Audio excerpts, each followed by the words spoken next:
Selamat datang kembali di acara Markisa. Mari kita hidup sehat, sehat rohani dan sehat jasmani. Pada kesempatan kali ini Markisa akan membahas penyakit yang juga tidak kalah menariknya dari episode sebelumnya. Penyakit ini sering kita jumpai di kehidupan sehari-hari. Mungkin orang tua kita, mungkin saudara kita, bahkan mungkin diri kita sendiri. Nah, tanpa berlama-lama langsung aja kita akan membahas penyakit ini bersama Dr. Samuel Halim, spesialis penyakit dalam. Selamat malam, Dr. Samuel. Selamat malam, Dr. Caleb. Iya, nah kita mau membahas penyakit yang sering banget nih, Dok, hipertensi. Ya. Kayaknya seluruh usia nggak ada yang tahan ya, maksudnya tidak ada yang resisten ya. Semua orang kayaknya bisa terkena penyakit ini ya. Iya. Dan di praktek kayaknya juga cukup banyak ya, Dok ya. Cukup banyak. Nah, sebenarnya hipertensi ini apa sih? Kita sering dengar tuh hipertensi, tapi sebenarnya maksudnya hipertensi itu apa, Dok? Iya. Nah, hipertensi sesuai dengan namanya ya, atau bahasa Inggrisnya hypertension. Hyper artinya tinggi atau berlebih. Tension atau tekanan, artinya tekanan. Maksudnya tekanan apa? Tekanan darahnya yang tinggi atau yang berlebihan. Nah, kita punya batas tertentu di mana dikatakan tekanan darah seorang manusia itu dalam batas normal. Nah, melebihi batas tertentu itu, nah itu yang kita katakan tekanan darahnya tinggi atau hipertensi. Nah, itulah kita punya batas-batas untuk kita bisa nanti melihat apakah seseorang itu tekanan darahnya masih normal atau rendah bahkan, atau dia tinggi, tekanan darah tinggi, itu hipertensi ini. Nah, tekanan darah berarti punya tekanan ya, Dok? Iya. Di pembuluh darah ya? Pembuluh darah. Nah, dari mana itu ada tekanannya ya? Seperti kita bayangkan begini, Bapak Ibu ya. Jadi kalau kita pompa air gitu ya, pompa air, ini ada pusatnya, pompanya, lalu ada selangnya, terus ya, misalnya terus kita mau nyirem tanaman begitu ya, pakai selang begitu ya dari pompa. Nah, pompanya ada yang manual, yang dulu ya digenjot-genjot begitu ya, atau yang listrik gitu ya. Nah, tapi bayangkan dulu, zaman dulu pompanya yang kita genjot-genjot begitu. Nah, itu seperti jantung. Jadi dalam tubuh kita pompa kita namanya jantung. Ya, jantung lah yang memompa darah ke seluruh tubuh. Nah, seluruh tubuh dari mana? Dari pembuluh darah. Ya, pembuluh darah itu seperti pipa ya atau selang air gitu ya. Nah, itulah yang menyebabkan air bisa mengalir dari pompa ke tempat yang kita tuju. Nah, demikian juga dengan tubuh kita. Jadi jantung memompa darah melalui pembuluh darah untuk mencapai ke seluruh tubuh kita. Nah, jadi kalau misalnya dikatakan tekanan darah tinggi, ya, penyebabnya paling sering adalah dari pembuluh darah dan pompanya. Nah, dan hal-hal yang lain yang mengatur semua mekanisme tersebut. Ya, jadi tekanannya bisa meningkat, atau pembuluh darahnya yang menyempit sehingga tekanannya juga meningkat, atau hal-hal yang lain yang berkenaan dengan itu, yang menyebabkan tekanan darah secara umum jadi meningkat, atau pompanya cepat gitu ya, jantungnya cepat, sehingga ketika jantungnya pompanya cepat, tekanan darahnya juga meningkat. Ya? Oke, gitu. Sedang olahraga Nah, seperti itu. Misalnya sedang lari, misalnya kita sedang lari. Nah, itu kan jantungnya berdebar dengan cepat ya, meningkat dengan cepat sehingga tekanan darah kita pun juga meningkat. Seperti itu contohnya. Tadi kan hypertension berarti tekanannya tinggi. Berarti ada yang tekanan rendah juga ya, hypotension ya. Iya. Oke, nah hypertension sendiri Dr. Sam ini sama ya dengan kalau biasa kita sebut ya darah tinggi sama aja ya sebenarnya ya. Cuman hypertension kayak namanya lebih keren ya.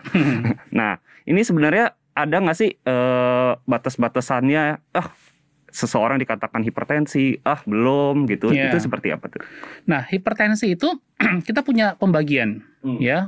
Kita punya pembagian. Jadi hipertensi itu kita bagi dua, yaitu hipertensi yang namanya primer. Ya, 95% kasus hipertensi ini disebabkan oleh hipertensi primer yang penyebabnya tidak diketahui dengan pasti. Ya, macam-macam lah penyebabnya. Tapi kita tidak bisa pinpoint, ini penyebabnya satu titik ini, enggak.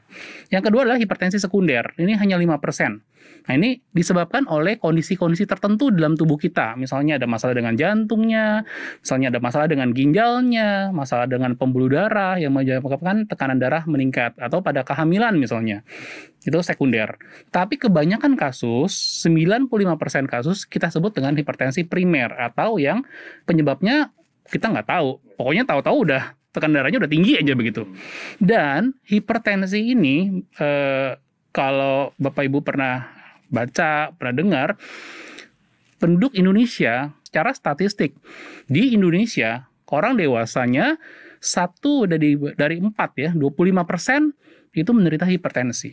Banyak Jadi sekali penting itu ya. sekali kita membahas mengenai hipertensi, kita mengenal tentang hipertensi dan bisa mengobati ya, mencegah dan mengobatinya juga.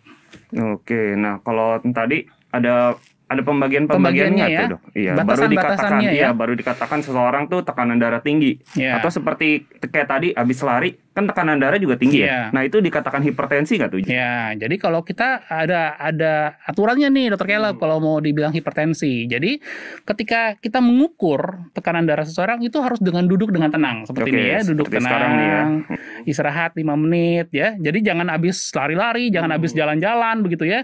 Duduk dengan tenang, istirahat 5 menit sampai 10 menit, lalu diukur tekanan darahnya di lengan kanan atau lengan kiri gitu ya. Sama aja tuh. Ya, atau nanti dibandingkan. Oke. Ya, lengan kiri dan lengan kanan. Jadi sambil duduk dan kondisi tenang lalu diukur. Nah, batasnya berapa? Batasnya kita ada 2 stage. Ya, stage 1 itu kalau tekanan darah yang atasnya itu atau kita sebut dengan sistolik, ya, tekanan darah yang di atas ya, 140 atau yang di bawahnya itu yang kita sebut dengan diastolik itu adalah 90. Nah, tapi kalau lebih tinggi lagi, kalau tekanan darah yang sistoliknya yang di atasnya itu lebih tinggi dari 160, lebih besar atau sama dengan 160 dan atau diastoliknya lebih besar sama dengan 100 mm air raksa ya, satuannya, itu kita katakan stage 2. Ya, jadi ada stage 1 dan stage 2. Oke, di bawah itu berarti masih normal. Masih normal. Di bawah 140 dan diastolnya di bawah 90. Masih normal ya. Itu masih normal. Terlepas dari usia berapapun. Ya. Nah, kita biasanya melakukan pengukuran itu tidak hanya 1 kali ya, tapi bisa beberapa kali ya, minimal 2 kali atau bahkan bisa lebih, dan kita membandingkan antara lengan kiri dengan lengan kanan. Ya, kalau memang secara rata-rata dalam beberapa kali pemeriksaan itu memenuhi yang tadi ya, di atas 140/90, itu kita sudah bisa katakan itu adalah hipertensi. Oke. Derajat 1 atau stage 1. Tapi kalau lebih tinggi lagi, 160/100, kita sudah bisa bilang itu adalah derajat 2. Derajat 2, oke. Ya. Jadi nggak serta-merta sekali periksa tinggi, hipertensi lu. Nggak gitu ya? Tidak langsung dijudge begitu ya. Iya, nggak boleh gitu ya. Ada beberapa hal yang kita harus perhatikan ketika kita mengukur tekanan darah seseorang sebelum kita bisa melakukan atau menetapkan diagnosis bahwa ini betul adalah hipertensi. Oke, jadi sedikit ya mereview kembali. Jadi pertama harus duduk tenang dulu. Nah itu paling penting ya, duduk tenang atau mungkin bangun tidur boleh kali ya dok ya. Jadi tenang lah pokoknya ya, tenang, kemudian pada beberapa kesempatan yang berbeda. Nah 2 itu harus dipenuhi kali ya. Jadi nggak bisa sekali doang langsung seseorang dikatakan hipertensi. Nah hipertensi sendiri dok, bisa nggak sih seseorang kan makin berat ya, kadang tuh ada yang tadinya baru 140 mungkin, terus kok makin lama jadi makin tinggi kayak gitu. Bisa. Itu kenapa tuh dok? Itu banyak penyebabnya ya. Misalnya dari waktu ke waktu ketika seseorang menjadi tua misalnya ya. Itu dengan sendirinya pembuluh darah juga makin kaku ya, makin tidak elastis. Jantung juga makin melemah dan sebagainya. Itu juga bisa dengan sendirinya berdasarkan usia dia menjadi lebih tinggi tensinya. Atau dia tidak terapi, dia tidak berobat dengan benar. Ya, misalnya suka minum obatnya on off begitu ya, nggak setiap hari, nggak rutin minum obat, tentu dia makin lama makin tinggi, bisa makin tinggi ya. Atau dia ada mengalami komplikasi-komplikasi yang lain, atau dia mempunyai yang namanya komorbid atau penyakit penyerta. Jadi selain hipertensi, dia ada penyakit yang lain juga nih yang bisa memperberat si hipertensinya ini. Gitu. Oke. Ngomong-ngomong yang obat dok, nah ini obat menarik karena begini, biasa orang yang udah dikasih obat ya, kan obatnya pas nih, manjur kan, mestinya tekanan darah turun dong, normal lah ya. Normal. Nah dia ngerasa udah sembuh, ya nggak minum dong, udah sembuh nggak minum, naik lagi. Iya. Jadi baru minum lagi, baru turun lagi, kayak gitu terus dok. Nah itu juga kurang baik ya. Kalau tekanan darahnya seperti yoyo begitu ya, naik turun itu akan menimbulkan kerusakan dalam pembuluh darah dan organ-organ. Ya, nah itu yang justru harus berbahaya. Nah, saudara-saudara yang perlu diperhatikan adalah obat itu adalah obat darah tinggi ya. bila diberikan sesuai dengan indikasi, bukan ketergantungan. Ya, jadi banyak pasien yang nanya sama saya, "Dok, saya jadi harus ketergantungan dengan obat dong, seumur hidup harus minum obat." Saya bilang, kalau ketergantungan itu narkoba, ketergantungan narkoba. Kita nggak perlu narkoba tapi harus minum terus, tapi harus pakai terus. Tapi ini enggak. Kita kebutuhan. Memang badan kita membutuhkan obat untuk menurunkan atau menormalkan tekanan darah. Ya, sama seperti kita kan tiap hari minum air, makan nasi. Kita kan nggak bilang ketergantungan air, ketergantungan nasi, kan nggak begitu ya.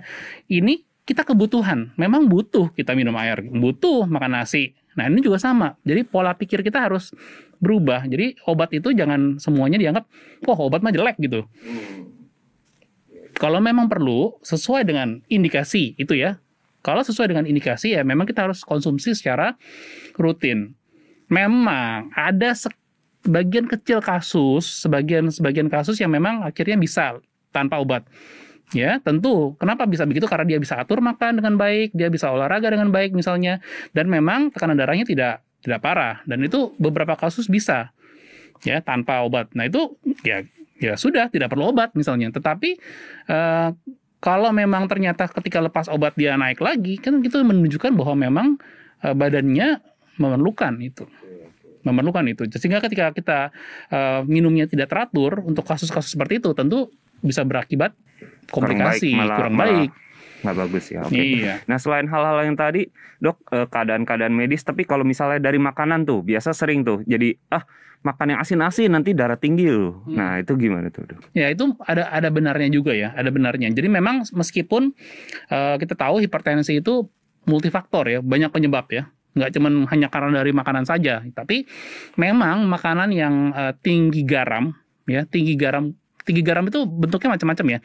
Misalnya dari garam, dari MSG ya, penyedap rasa, dari bumbu kaldu dan sebagainya, itu memang bisa natrium, khususnya yang mengandung natrium ya. Itu memang bisa meningkatkan tekanan darah yang bila dikonsumsi dalam jangka panjang. Jadi bukan hanya cuma satu kali makan ya, tapi memang dalam konsumsi jangka panjang itu memang bisa meningkatkan tekanan darah. Jadi disarankan memang pada orang-orang yang hipertensi, disarankan untuk mengurangi makanan yang terlalu asin. Kalau yang belum hipertensi? Yang belum bisa hipertensi ya biasa aja, konsumsi biasa aja kan. Nah, tapi memang itu juga perlu dicek dengan statistik orang Indonesia yang 1:4. Memang cukup besar kemungkinan pada suatu waktu dalam kehidupan kita bisa saja yang tadinya waktu muda misalnya sehat-sehat saja, ketika sudah dewasa dan menua itu dia jadi hipertensi gitu. Jadi memang kita perlu berhati-hati, dalam arti kata kita perlu rajin check up ya, rajin check up. Misalnya sebulan sekali tensi kan gampang gitu ya, maksudnya tidak sulit. Sekarang bisa gitu ya. sendiri bisa malah sendiri ya, malah ya, tinggal beli aja tensi digital misalnya, tinggal dipasang dengan benar lalu duduk tenang tensi. Nah, kadang-kadang orang justru ya kalau tensinya di klinik sama dokter sama perawat di rumah sakit tegang, malah tinggi malah. Iya. Tapi kalau ketika ditensi di rumah mungkin dia bisa lebih santai gitu kan. Nah, mungkin itu bisa jadi lebih akurat. Bisa jadi ya. Karena ada istilahnya namanya white coat hypertension. White coat. Jadi kayak dokter itu kan suka pakai baju, atau perawat pakai baju putih gitu ya. White coat, baju putih atau jubah putih. Ketika orang melihat dokter atau perawat jadinya tegang. Jadinya tensinya naik. Nah, itu yang namanya white coat hypertension. Sekarang nggak pakai white coat lagi. Kita udah nggak sekarang ya. Pakai scrub itu. Oh ya, jadi warna-warni. Kita pakai jasin sekarang. Okay. Ya dong. Nah, tadi selain dari ada makanan ya, makanan bisa ya, makanan asin. Kemudian dari penyakit jantung juga bisa menyebabkan jadi hipertensi ya. Ada hal-hal lain lagi yang bisa menyebabkan hipertensi nggak, Dok? Dari yang berapa tadi 5% ya? Nah, misalnya yang paling sering dulu ya, yang merupakan faktor risiko, kita bilang faktor risiko menyebabkan hipertensi primer. Tadi selain makanan adalah gaya hidup. Nah, kalau kita bicara gaya hidup nih luas banget nih ya, gaya hidup termasuk pola makan juga ya. Gaya hidup termasuk yang kita sebut dengan sedentary lifestyle. Jadi gaya hidup yang tidak aktif. Ya, misalnya habis kerja duduk aja sepanjang hari, nonton misalnya, kurang aktif bergerak, itu juga bisa. Ya, atau ngerokok. Ya, merokok dan minum minuman keras atau beralkohol itu merupakan risiko juga untuk terjadinya hipertensi. Ya, jadi ini ada beberapa hal yang memang di penduduk kita di Indonesia ini memang cukup sering. Ya, rokok kita tahu banyak orang merokok di mana-mana begitu ya. Terus sedentary lifestyle, ya mungkin lagi pandemi sekarang ini ya, apalagi ya nggak bisa kemana-mana, misalnya isolasi, ya sekarang sih udah lebih bebas ya. Tapi baru waktu pandemi 2 tahun terakhir memang kita tidak banyak bergerak, banyak kan diam di rumah dan sebagainya. Nah, kondisi yang seperti itu yang kita sebut dengan sedentary lifestyle atau kehidupan yang memang tidak aktif. Nah, itu juga merupakan faktor risiko untuk bisa mengalami hipertensi. Oke, kalau alkohol tadi malahan sebenarnya kan ada juga ya dari penelitian-penelitian alkohol dalam jumlah sekian tertentu malah bagus. Malah bagus. Nah, contohnya adalah wine. Ya, khususnya red wine itu dia dalam kandungan tertentu yang sedikit ya, 1 sloki apa berapa saya ini, itu malah bisa melebarkan pembuluh darah, antioksidan dan sebagainya. Itu ada efek bagusnya. Tetapi bila dikonsumsi berlebihan, jangka panjang terus-menerus, justru itu akan merusak pembuluh darah. Dan pembuluh darah yang rusak makin sempit tadi ya, kalau diingat tentang selang itu ya, pipa air selang itu, kalau selangnya sempit atau pembuluh darahnya sempit, tekanannya akan makin tinggi. Seperti itulah. Nah, ngomong-ngomong tadi minuman ya, wine, ada minuman yang sering juga tuh, Dok. Kopi. Nah, kopi bikin tekanan darah tinggi juga ya. Nah, jadi kopi itu mengandung kafein. Ya, nah kafein itu di dalam badan itu mempunyai efek meningkatkan denyut jantung. Ya, meningkatkan denyut jantung. Nah, ketika denyut jantung meningkat, yang kita harapkan dari kafein itu kan bikin orang seger ya. Kenapa orang bisa seger? Karena ada denyut jantung yang meningkat, membuat orang lebih alert, lebih apa itu istilahnya ya, lebih waspada begitu ya, alert. Ya, jadi lebih seger, nggak ngantuk. Tetapi pada saat yang sama ketika kopi dikonsumsi terus-menerus dalam jumlah yang banyak ya, dalam penelitian katakan lebih dari 3 gelas per hari, itu berpotensi untuk meningkatkan tekanan darah. Ya, jadi kopi selain meningkatkan denyut jantung, dia mengecilkan pembuluh darah. Ya, tadi lagi ya. Jadi ketika pompanya dicepetin, lalu pipanya atau pembuluh darahnya disempitkan, makanya yang terjadi adalah tekanan darah akan meningkat. Kalau sesaat nggak ada masalah. Jadi orang lebih alert, lebih seger gitu ya. Tapi ketika dia konsumsi kopi terus-menerus dalam jumlah yang berlebihan, itu jangka panjang dia berpotensi untuk menimbulkan hipertensi. Oke, nah itu jadi harus hati-hati ya Bapak dan Ibu ya. Apalagi banyak kan tuh minum kopi bukan sekedar seneng-seneng aja Dok ya. Tapi minum kopi udah dijadiin apa ya, dia nggak mau tidur jadi minum kopi aja karena tugas banyak, kerjaan banyak. Itu makin parah ya. Tidur, kurang tidur, ngopi lagi ya, ditambah rokok mungkin ya. Nah, wah, itu makin menjadi-jadi. Terus ngemil pula. Ya asin. Udah deh. Ya, terus duduk terus ya, udah lengkap ya. Lengkap itu. Faktor risikonya lengkap. Memang kalau cuma sesekali ya, dalam arti kata begini ya. Misalnya mau ujian gitu ya. Kan ujian kan nggak setiap hari ya. Ada tempo-tempo lah ya ujian. Oke lah, masih oke. Tapi ketika itu terus-menerus berulang berpola seperti itu yang menimbulkan risiko. Saya bukan berarti bilang kopi itu jelek. Kopi itu bagus. Kopi itu bagus ketika dikonsumsi dengan batas-batas tertentu. Nah, memang disarankan kalau orang yang sudah menderita hipertensi, apalagi kalau hipertensinya tinggi ya, stage 2 atau tidak terkendali begitu, memang kita sarankan untuk mengurangi kopi. Kalau tidak bisa stop, minimal dikurangi. Itu akan memberikan efek untuk menurunkan tekanan darahnya. Efek tuh ya, langsung efek ya. Oke. Misalnya saya punya pasien, dia konsumsi kopi bisa 3-4 gelas sehari. Coba kurangin Bu, Pak, 2 kali aja atau 1 kali aja sehari. Lumayan. Ya, lumayan. Jadi konsumsi obat yang dia butuhkan bisa berkurang juga. Yang tadinya misalnya harusnya dengan 2 obat, tapi dengan dia mengubah gaya hidup dan sebagainya, bisa cukup dengan 1 obat. Seperti itu. Jadi gaya hidup sangat besar penting. ya peranannya. Sangat penting pengaruhnya. Nah, hipertensi biasanya kan berkepanjangan tuh ya Dok ya. Nah, ini ada efek samping nggak atau bisa kita katakan komorbid yang lain lah gitu ya? Oh, jadi penyerta ya. Penyerta. Komorbid itu penyerta. Nah, saya sering bilang begini sama pasien-pasien saya. Jadi kalau ada pasien saya dengan hipertensi, saya selalu bilang ini kalau hipertensi itu punya 3 orang teman. Jadi ini 4 sekawan nih. 4 sekawan. 4 sekawan. Wah, seru nih, 4 nih. 4. 1 hipertensi, 2 diabetes, 3 yang kita sebut dengan dislipidemia atau kolesterol tinggi ya. Kolesterol. Dislipidemia atau kolesterol tinggi. Yang keempat adalah asam uratnya tinggi. Sering semua tuh kita denger ya. 4 ini. Nah, ternyata 4 ini teman baik. 4 sekawan ini teman-teman baik mereka. Artinya apa? Kalau ada 1, sering sekali kita temukan 3 teman yang lain. Jadi, kalau kita ketemu 1 nih, yang mana kek gitu ya, kita harus cari 3 temannya pada pasien tersebut, pada orang tersebut. Karena seringkali mereka itu berdua, bertiga, atau bahkan 4-4-nya ada pada 1 orang. Nah, ketika itu ditemukan, risiko dia komplikasi akan lebih tinggi tentu saja dibandingkan kalau dia misalnya cuma ada 1. Oke. Gitu. Jadi kita perlu aware, kita perlu sadar bahwa ketika kita bahas hipertensi ini ya, hipertensi ini bukan cuma masalah angka tensinya tinggi.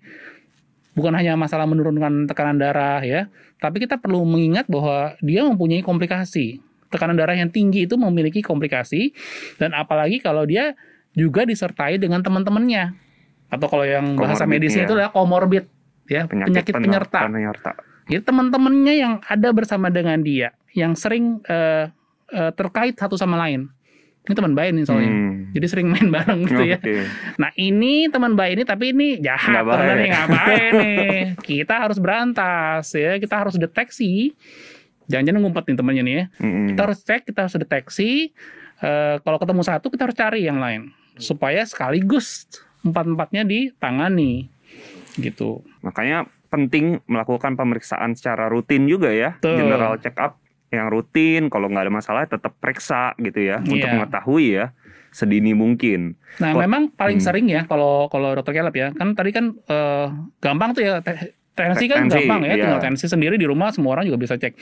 Ketika Bapak Ibu melihat bahwa tekanan darah saya tinggi, memang baiknya konsultasi untuk kemudian dokter akan menganjurkan pemeriksaannya. Untuk teman-teman yang lain ini, kita perlu bagaimana cara mengetahuinya. Memang nggak ada cara lain, kita harus periksa laboratorium, periksa darah untuk mengkonfirmasi. Memang sih ada tanda dan gejalanya. Nanti untuk kesempatan lain waktu kita bisa bicara lagi ya tentang teman-teman yang lain ini. Tetapi untuk menegakkan diagnosis, untuk memastikan, dia harus dicek darahnya. Nah, oleh sebab itu ketika seseorang dengan hipertensi, dia tidak boleh ragu, dia harus periksa darah. Minimal periksa darah untuk mengetahui 3 teman yang lain itu. Ya, asam urat yang tinggi, kolesterol tinggi, sama gula yang tinggi. Nah, kebetulan 3-3-nya itu bisa yang cek cepat itu sekarang udah bisa. Ada sih, memang itu ya kalau di apotek atau di klinik-klinik boleh aja. Tapi memang untuk standarnya kita perlu pemeriksaan yang dari darah vena ya. Memang itu lebih akurat. Kalau darah, untuk gula darah maksud saya, itu bisa. Ya, secara darah kapiler ya, dicetek di ujung jari itu bisa. Tetapi memang untuk awalnya kita perlu diagnosis yang lebih pasti. Nah, itu kita perlu memeriksakan darahnya di laboratorium yang terstandar dengan darah vena yang bisa diambil dari sini nih ya. Darah biasa lah gitu. Nah, tadi kan ada komorbid, ada komplikasi. Nah, komplikasi dari hipertensi ini sendiri apa, Dokter Sam? Ya, komplikasi itu artinya ketika suatu penyakit sudah berlangsung beberapa lama dan akhirnya menimbulkan kerusakan pada organ-organ tubuh. Beda dengan komorbid. Berbeda dengan komorbid tadi ya. Kalau komorbid kan bersama-sama, ditemukan bersama-sama ya. Nah, tapi ketika ini sudah terjadi sekian lama, ya, nah dia akan menimbulkan kerusakan pada organ, kita sebut dengan organ target. Nah, organ targetnya kalau pada hipertensi itu ada 4 juga. Ada 4 juga. Nah, enak nih, gampang hafalin ini. 4 ya. Kita ada senamnya, ada gerakannya nih, Dokter Caleb. Biar ingat. 1. Nih. Apa ini? Otak. Kepala. Mikir kan? Mikir. Otak. Jadi yang diserang pertama adalah otak. Ketika orang hipertensi tidak terkendali, tekanan darah tinggi, dia bisa nyerang otak yang kita sebut dengan stroke. Stroke itu bisa penyumbatan ataupun stroke perdarahan. Stroke. Yang kedua, ini apa? Mata. Jadi ketika hipertensi tinggi bisa merusak pembuluh darah dan saraf mata. Sehingga bisa menimbulkan gangguan penglihatan. Bisa ya. kebutaan juga Bahkan sampai. bisa kebutaan ekstrimnya ya, burem pada Hmm. kondisi ekstrim bisa buta. Jadi kerusakan pada retina atau saraf mata ya. 2. 3. 3. Ini kalau dulu dosen saya ngajarin begini. 3. Ini apa ini? Ini adalah pembuluh darah jantung. Oke. Ya, jadi kalau pembuluh darah jantung kita itu kalau digampangkan tuh seperti ini bentuknya. Ya, Ya, pembuluh darah tiga besar jalur gitu ya, pembuluh darah jantung. Nah, ini bisa menimbulkan sumbatan. Sumbat. Kerusakan atau sumbatan dari pembuluh darah jantung. Nah, ketika pembuluh darah jantung atau koroner itu tersumbat, apa yang terjadi? Dia Serangan bisa terjadi jantung. serangan jantung. Atau kalaupun bukan serangan jantung, namanya gagal jantung. Ya, karena kan pembuluh darah kan memberi makan pada jantung ya. Jadi kalau pembuluh darahnya jelek, ya jantungnya makin lama makin lemah gitu ya. Mumpanya susah misalnya, makin lama makin besar. Ya, serangan jantung atau gagal jantung. Dan yang keempat, kita kalau pinggang tuh sering orang sakit pinggang gitu ya, 4 ya. Pas pegangnya gitu ya. Pegangnya begitu ya, kadang-kadang Oke. sakit pinggang, tapi Agak itu di punggung. ada di pinggang atau di punggung ya. Belakang Pinggang, ya. iya, Nah, belakang. Ginjal Nah, tuh ya. Itu organ apa tuh? Ginjal. Ginjal. Masalah dengan ginjal. Tetapi sayangnya kalau untuk ginjal ini tidak terlalu jelas gejalanya. Kadang-kadang tidak ada gejala sama sekali, tetapi ujung-ujungnya udah langsung Gagal jelek. ginjal. Terus gagal ginjal, perlu cuci darah dan sebagainya. Seringkali begitu.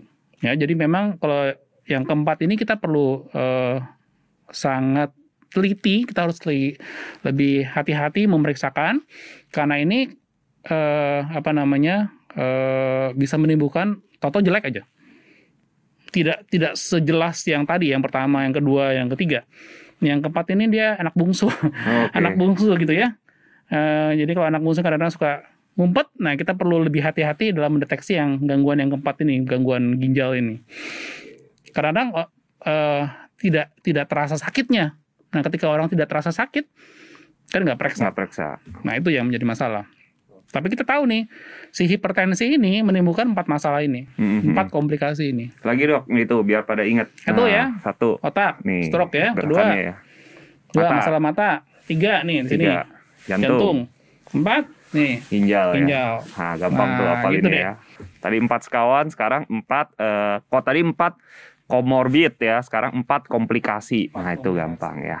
Nah, 4 komplikasi ini menarik. Nah, nanti mungkin di kesempatan berikutnya kita akan membahas satu persatu. Jadi maka dari itu ikuti terus Markisa karena banyak sekali pembahasan yang menarik. Nah, dari tadi kita udah tahu semua dok. Kemudian yang paling penting dah. Jadi terapinya apa dok? Terus kita bisa apa? Ya. Nah, kalau kita bicara terapi, tentu yang kita harus ketahui dulu deteksi dini. Alangkah baiknya kalau kita bisa mendeteksi sedini mungkin atau mencegah itu lebih baik. Ya, jadi dengan kita melakukan gaya hidup sehat dan sebagainya kita bisa mencegah. Ya. Nah, tapi kalaupun sudah kena misalnya sudah terdiagnosis ini adalah hipertensi, selain dari tadi yang sudah kita bahas ya mengenai modifikasi gaya hidup, pengaturan makan, ya, tidur, lalu exercise ya, aktivitas fisik, itu semua harus dilakukan ditambah dengan tentu saja adalah obat. Nah, obat itu banyak sekali, banyak macam yang sudah tersedia di Indonesia, baik itu satu ataupun dalam bentuk kombinasi 2 obat, begitu. Jadi masing-masing mempunyai cara kerja dan keuntungannya.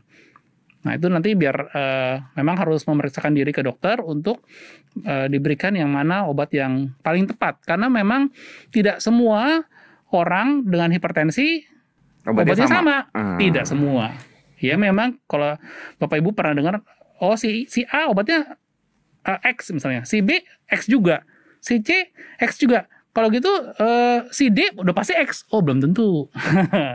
Belum tentu, karena nggak tentu si D itu cocok dengan obat X ini. Mungkin dulu dia pernah dapat obat X, tapi ada efek samping misalnya yang dia nggak cocok, sehingga dia harus diganti dengan obat Y. Jadi memang tidak semua pasien itu mempunyai harus memiliki obat yang sama. Maka dari itu harus periksa ke dokter ya. Sebaiknya jadi begitu. Jangan ngobatin sendiri. Tanya Google, terus Tanya beli Google. sendiri. Google sih boleh untuk kita mengetahui ya. Tapi memang untuk pertamanya kita perlu konsultasi untuk menentukan kira-kira obat mana yang cocok. Saya kasih contoh. Ini yang penting sekali. Misalnya pada kondisi-kondisi khusus ya Dr. Caleb ya, di mana tidak semua obat itu bisa diberikan. Misalnya pada kondisi hamil, Nah, ya. ya, pada ibu hamil kan tensi bisa tinggi tuh, tekanan darah bisa tinggi. Nah, itu ada obat tertentu ya yang tidak boleh diberikan pada ibu hamil. Obat tekanan darah tinggi yang umum diberikan untuk orang biasa, tapi ketika hamil dia tidak boleh minum obat itu. Takutnya nanti janinnya jadi keguguran atau terjadi Cacat. gitu cacat ya. janin, itu bahaya. Ya. Nah, seperti itu contohnya. Atau misalnya contoh yang lain ya, pada kondisi yang orang tua, orang yang lanjut usia sekali, di mana kondisi denyut jantungnya lemah, sudah terjadi gagal jantung misalnya. Nah, itu ada obat antihipertensi tertentu yang sering diberikan juga kepada banyak orang, mungkin yang lebih muda, usia lebih muda, itu tidak cocok diberikan kepada si orang tua ini yang jantungnya sudah lemah. Nah, kalau obat itu diberikan malah jantungnya makin jelek. Bukan yang obatin tensi malah bisa parah.